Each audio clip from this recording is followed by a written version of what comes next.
you say that your art also comes from Zen? Would you call it Zen art, for example? No. No. That would be a very easy way of translating it. Now, I was lucky living in different cultures. I just absorbed it as children do. Right. They just absorb what they have around them. Right. And I absorbed the cultures, the different cultures. Right. So it was from France to China to Sweden to Italy, and it all it became a growing earth for me. Right. Right. Yeah. Zen taught me how to clean up. Try to clean up your mind if you can. And out of a clean mind, you create a clean art. The art reflects whatever is there inside. Hopefully. I mean, it takes me a month to make a small painting, white. And I have to sandpaper, and it's quite warm down in it in the studio, and it's sweat and blood and everything. And I after sandpapering for the 20th layer, it's the board, which is only a wooden board, will start to live, and it will get the energy from the time that I have been passing with this board. You will feel it in the piece. If the artist is sincere and the audience is sincere, they will meet. It's very difficult to be sincere in your paintings, because they are streaming this at this time, this sort of art is popular, that color is popular, fashion, images, too many images. So it's very difficult to be sincere. And that's where the Zen Buddhism or the sitting on the pillow might help me, just to take away, clean up, and take all the images away. There are so many images. Right, right. And I would then reach, if you are sincere when you're coming into an exhibition, right, I will talk to you through my things, yeah, through my objects. Yeah, it was kind of an instantaneous meeting, I would say. Yeah, yeah.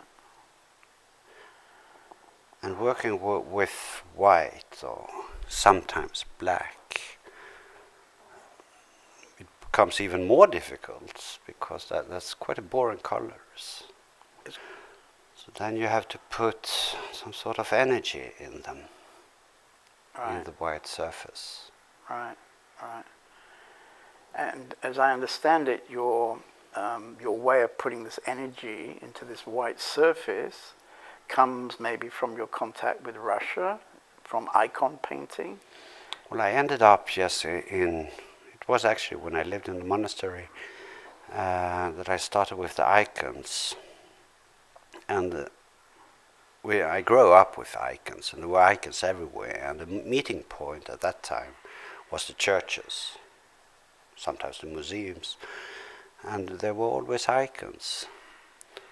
So I learned to see them, to love them. There is an intensity in a well-done icon that is fascinating. It's just like a prayer. Right. When a prayer is intense, it will put fire on you. Right, right. And so I started to make experiments with the icon techniques, the Greek, the Coptic, Russian techniques, wood and hair glue and gyps and pigments. Right. It's quite Scandinavian actually, this curiosity for the techniques. Oh yeah. And also respect for the material. Right. Right. That in south of Europe you don't see that much. Well, it's the same thing that we are talking about now, the perfection Right. that you have in Japanese Oriental martial arts. Right. Pouring the Japanese sword or whatever it is. Or you can have it in the tango step. Let's do it right. The dance steps. A dance step. Yeah. Right. Forgetting yourself. Right. You just take. I mean, what you're saying now about forgetting yourself, I mean, this is very much part of this idea of mindfulness, yeah, that, you know, whatever you're doing, like dancing, at some point you're not dancing anymore because just nobody's dancing, or, you know, dancing is happening, you can say. Well, the dance is dancing. Yeah. Yeah. And was that a conscious attempt in this, what you're calling tango piece? I am very fond of dancing tango. Right. And I realized that it takes a long time for a man to learn how to dance. Yeah. Tango takes at least 5 years. And you do the same step over and over again. Finally you get it. Or to bring the woman in a nice ocho cortado, and to show the beauty of the woman,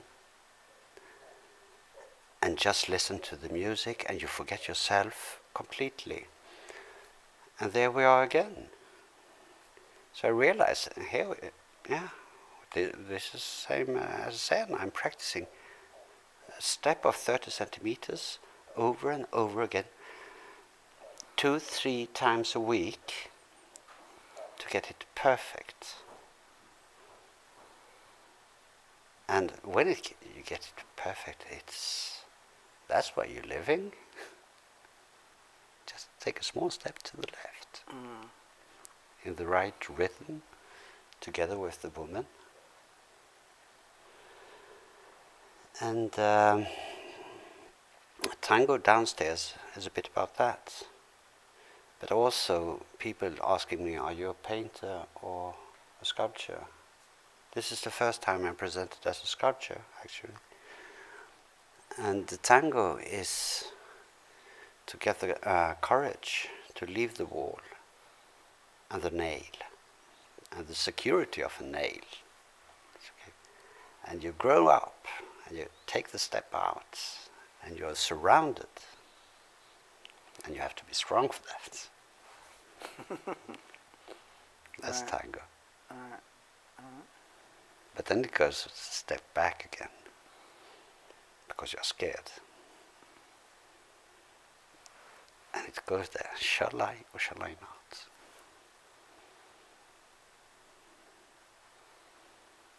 That's tango.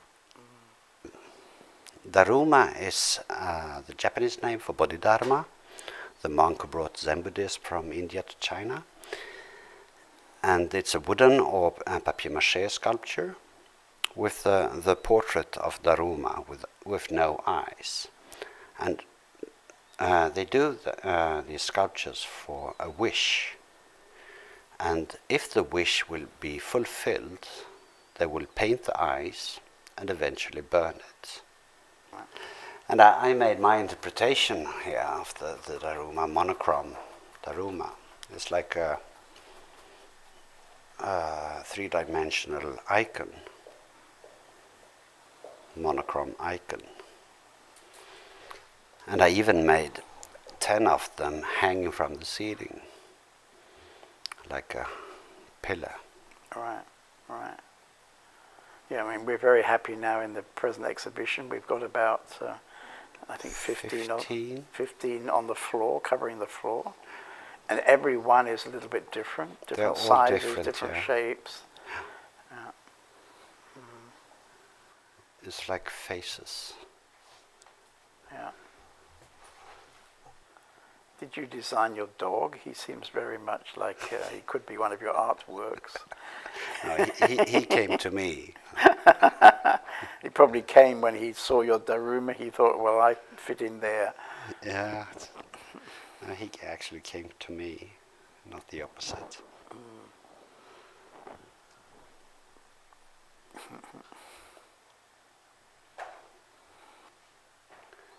And recently, or maybe it wasn't so recently, you had a big exhibition here in Cologne in a church, yeah? An old church.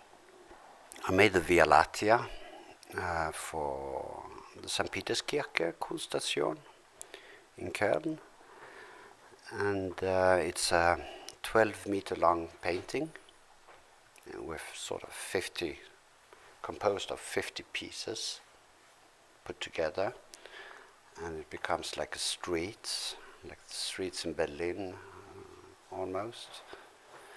And one of those architrave in big, it's 1.5 meter. 2.5. Yeah. And a Venus. It was not so easy to make something specific for a church.